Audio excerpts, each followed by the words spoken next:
When did you know that all of a sudden this is clicking with America? On game day, on the road shows. Yeah.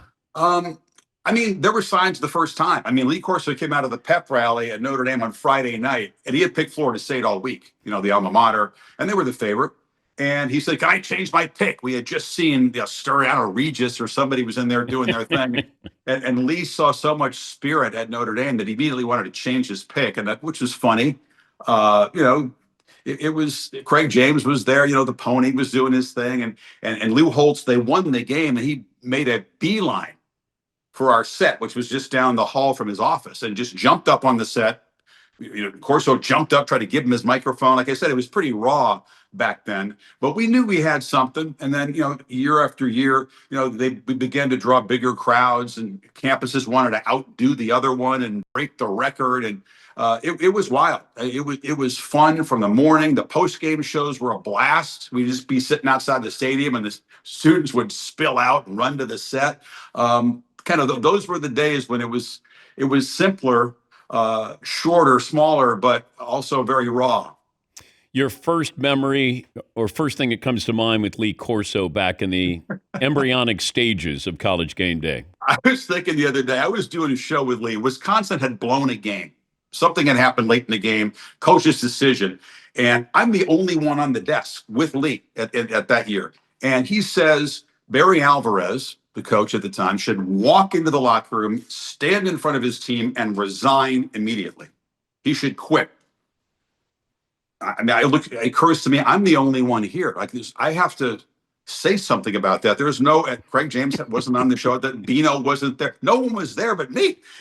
You have to say something like, Lee, you're not serious. Nothing I say is serious.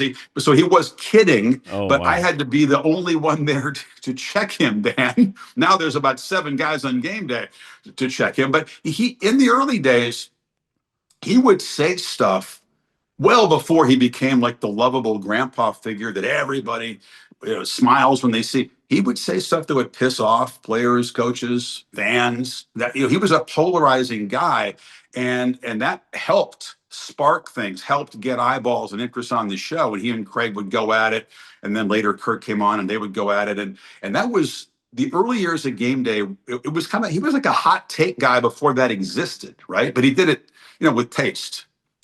And then the headgear.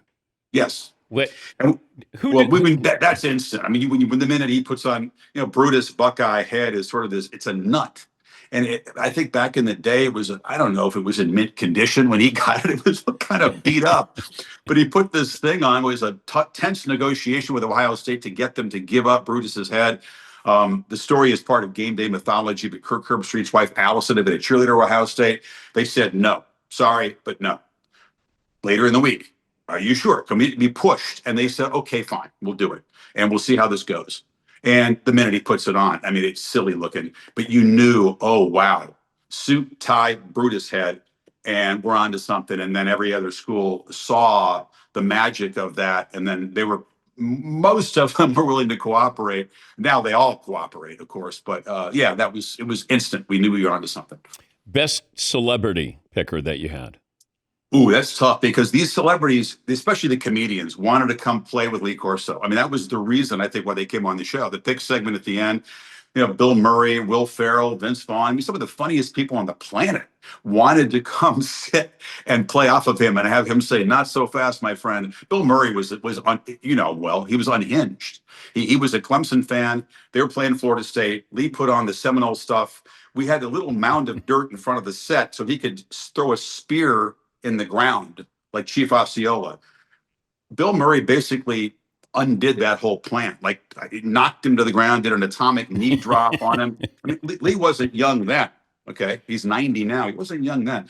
And Bill would grab the spear and he threw it. This had a real like spear tip. This wasn't a prop. He threw the thing like over the heads of these people who were gathered by the set, Home Depot guests, I guess.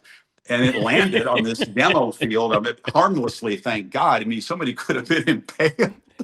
But I just think about that. Alice Cooper, all these characters that you would think would have nothing to do with the sport.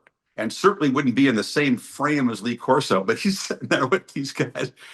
I just have beautiful memories of that. What about the musket at West Virginia? What about all the firearms? I mean, in the Big 12, every school has a firearm involved and people think, oh, what, you guys were soft. You're reacting like it's a cannon in your head. Well, as you know, there's a lot of microphones around the set. All these effects microphones that go into your headset. The headsets are cranked up really loud, so you can block out the noise and you can hear yourself. Back in those days, I think we had headsets before we got earpieces, but the earpieces are airtight too, so you can't hear anything else. When he shot the damn guns, I mean, it was beyond deafening. Like you just couldn't sit there and not flinch or duck or something.